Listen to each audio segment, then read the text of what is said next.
ঘুরে ফিরে বারে বারে ঈদ আসে ঈদ চলে যায়। ঈদ হাসতে শেখায়, ভালোবাসতে শেখায়, ত্যাগের মহিমা শেখায়। প্রিয় ভাই বোন বন্ধুরা, সবাইকে আসসালামু আলাইকুম এবং আদাব। সবাই কেমন আছেন? আশা করছি অনেক অনেক ভালো আছেন। আপনাদের দোয়া আর ভালোবাসায় আল্লাহর অশেষ রহমতে শুকর আলহামদুলিল্লাহ আমি ভালো আছি। প্রথমেই সবার জন্য অনেক অনেক ঈদ মোবারক, ঈদ মোবারক, ঈদ মোবারক। আর এই যে দেখছেন মাটির হাঁড়ি দিয়ে ঢেকে রেখেছি। এখানে আমি একটা পুডিং বসাই দিয়েছিলাম। কেন যেন মাটির হাঁড়িটা সামনে ছিল, ইচ্ছা হলো মাটির হাঁড়িটা দিয়ে ঢেকে রাখি। আর দুঃখের কথা হচ্ছে এ পর্যন্তই ভিডিও করেছিলাম, তারপর ভিডিও করা হয় নাই, কারণ অনেক রাত হয়ে গেছিলো পুডিংটা রান্না হতে হতে। তারপর ঈদ মানেই হচ্ছে মিষ্টি মন্ডা, এগুলো তো থাকতেই হবে, তাই না? তো আমার ছোট মেয়েটা বলছিল, আম্মু আমাকে মালাই চপ করে দেবা।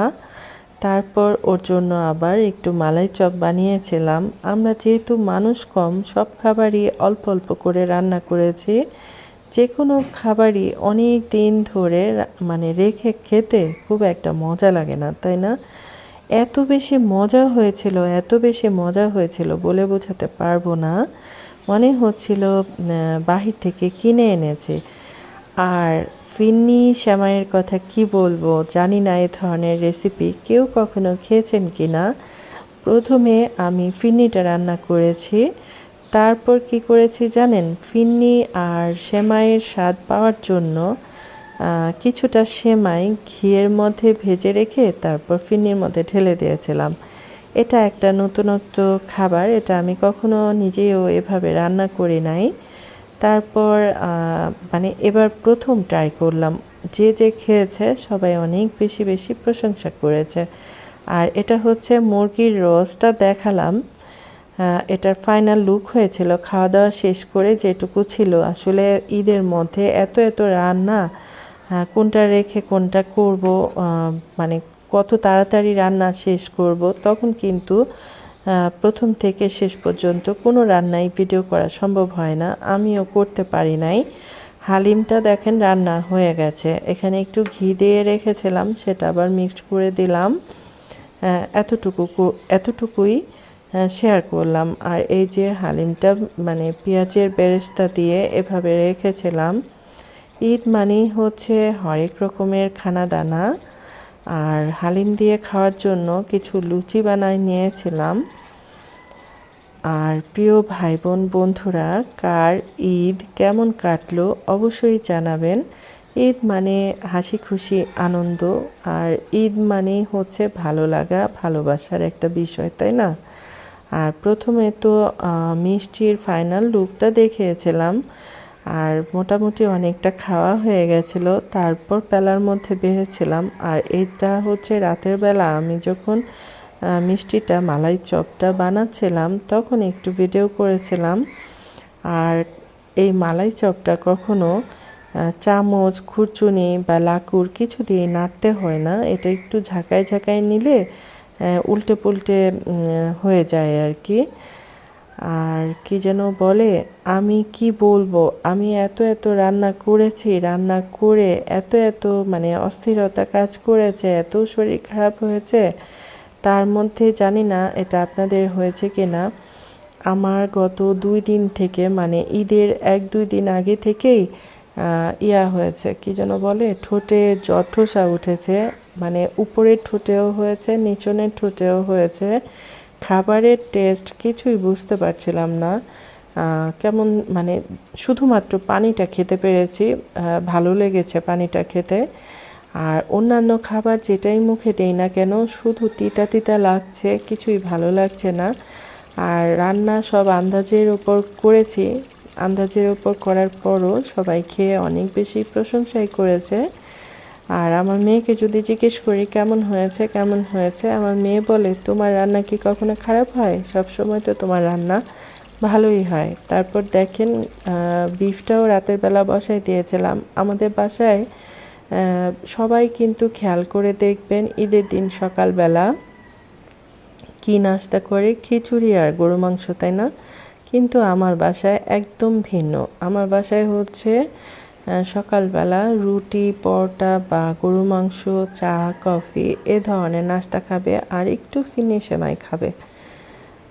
এ এরকমটা আর কি। সে কারণে রাতের বেলা আবার রুটি বানাই রেখেছি গরুর মাংস দিয়ে খাওয়ার জন্য। আর এটা হচ্ছে ঈদের দিনের ভিডিও।